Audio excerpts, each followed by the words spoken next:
आइए आज तमिलनाडु के राजनीति के इस बेहद दिलचस्प पेंच को समझते हैं। देखिए, रुपहले पर्दे पर सुपरस्टार विजय थलपति का जो जबरदस्त रुतबा है ना, उसे अगर हम आज की जमीनी हकीकत और राजनीतिक अड़चनों से जोड़कर देखें तो कहानी बिल्कुल ही पलट जाती है।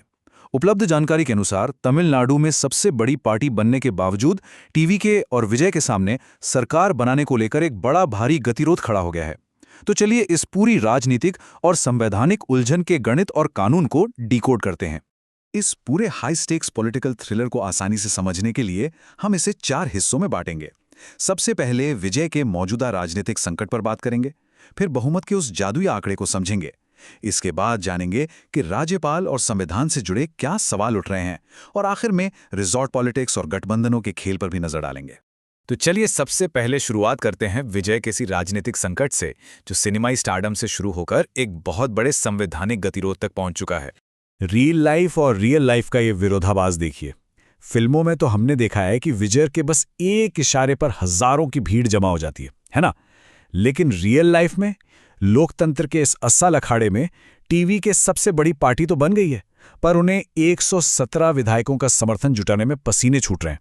ये एकदम साफ कर देता है कि सिनेमा का पर्दा और लोकतंत्र का कठोर गणित, ये दोनों बिल्कुल अलग दुनिया है। अगर हम हाल के घटनाक्रम पर गौर करें तो 6 और 7 मई को विजय लगातार 2 दिन लोक भवन में हाजिरी लगा चुके हैं। उन्होंने विधायकों का समर्थन पत्र भी राज्यपाल राजेंद्र विश्वनाथ आर्लेकर को सौंप दिया है, लेकिन शपथ ग्रहण समारोह अभी भी अटका हुआ है और इसी देरी की वजह से समर्थक खासे नाराज चल रहे हैं। लोक भवन के बाहर लगातार विरोध प्रदर्शन हो रहे हैं और हालात संभालने के लिए भारी सुरक्षा बल तैनात करना पड़ा है। अब सवाल ये है कि आखिर पेच फंसा कहाँ है। तो आइए विधानसभा के गणित को डिकोड करते हैं और बहुमत के उस जादुई आंकड़े को समझते हैं। तमिलनाडु विधानसभा की कुल 234 सीटों का गणित कुछ ऐसा है। टीएमके ने अपने दम पर 107 सीटें जीती हैं। वर्तमान में टीएमके को कांग्रेस का साथ मिला है, जिनके 5 विधायक हैं। तो अगर इन दोनों को मिला लें तो इस गठबंधन के पास कुल 112 सीटें हो जाती हैं और बाकी बची 122 सीटें विधानसभा के अन्य दलों के खाते में गई हैं। लेकिन यहाँ कहानी में एक बहुत बड़ा ट्विस्ट है, और वो ये कि बहुमत का ये आंकड़ा असल में बदल गया है। कैसे? देखिए, आमतौर पर 234 सीटों वाली विधानसभा में बहुमत साबित करने के लिए 118 विधायकों की जरूरत होती है।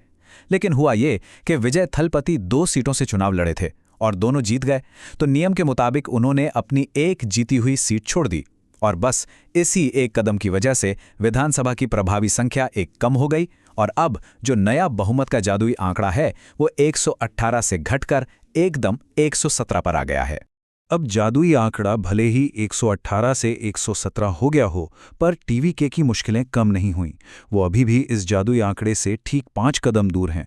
107 उनके अपने और 5 कांग्रेस के, हुए 112, यानी 117 तक पहुंचने के लिए अभी भी 5 विधायकों की कमी है। और सच कहें तो यही वो नंबर 5 है जो इस पूरे राजनीतिक गतिरोध की असल जड़ बना हुआ है।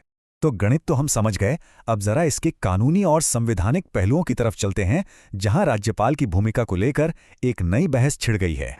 दूसरी तरफ राजभवन का स्टैंड बिल्कुल क्लियर है। राज्यपाल ने एक स्थिर सरकार सुनिश्चित करने के लिए 118 विधायकों के लिखित समर्थन की मांग की है और शपथ ग्रहण समारोह पर रोक लगा दी है।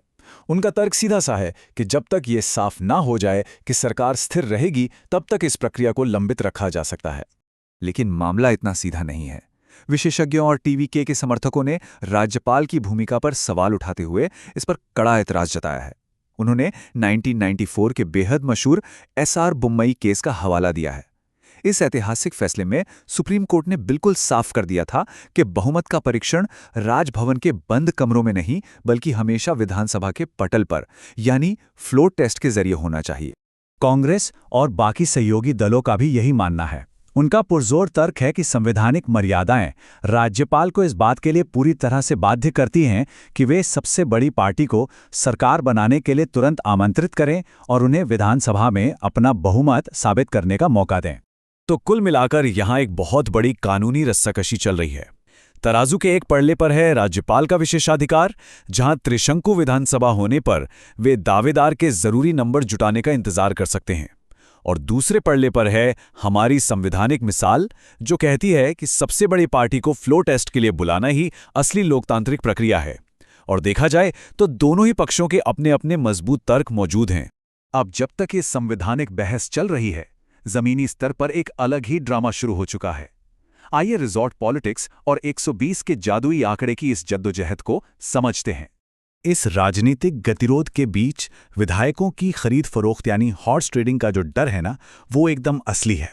और इसी डर के चलते दोनों ही पक्ष अपने अपने नंबरों को सुरक्षित रखने के लिए हर मुमकिन कोशिश कर रहे हैं। हालात ऐसे हैं कि टीएमके ने अपने विधायकों को तुरंत महाबलीपुरम के शेरेटन रिजॉर्ट में शिफ्ट कर दिया है, तो वहीं एआईएडीएमके ने भी कोई रिस्क न लेते हुए अपने विधायकों को पुडुचेरी भेज दिया है। अब जरा गठबंधनों के इस नए गणित को देखिए। टीवीके अभी खाली नहीं बैठी है, वो बहुमत सिद्ध करने के लिए सक्रिय रूप से वामपंथी दलों, वीसीके और अन्य छोटे संगठनों से समर्थन जुटाने की कोशिश कर रही है। अगर यह संभावित गठबंधन बन जाता है तो सोचिए क्या होगा। टीवीके के 107 और कांग्रेस के 5, इसके साथ वामपंथी दलों के 4, वीसीके के 2 और आईयूएमएल के 2 विधायक जुड़ जाएंगे, यानी कुल मिलाकर आंकड़ा पहुंच जाएगा 120 पर, जो कि 117 के जादुई आंकड़े से कहीं ज्यादा सुरक्षित स्थिति होगी। और इसके लिए पर्दे के पीछे बहुत तेजी से हलचल हो रही है। टीके के नेताओं ने आईयूएमएल के साथ बातचीत शुरू भी कर दी है।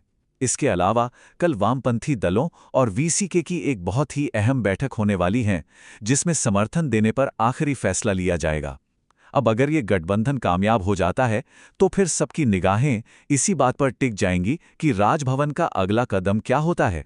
इन तमाम राजनीतिक और कानूनी दांव पेचों के बीच एक बहुत बड़ा सवाल खड़ा होता है। राज्यपाल के विशेषाधिकार और सबसे बड़ी पार्टी के अधिकारों के बीच का ये जो इतना बड़ा गतिरोध है, क्या ये क्षेत्रीय लोकतंत्र और भविष्य के राज्य चुनावों के अलिखित नियमों को हमेशा के लिए बदल कर रख देगा? इस सवाल पर जरूर सोचिएगा, क्योंकि ये यकीनन आने वाले समय की सबसे बड़ी राजनीतिक बहस बनने वाली है। आज के इस विश्लेषण में हमारे साथ जुड़ने के लिए शुक्रिया।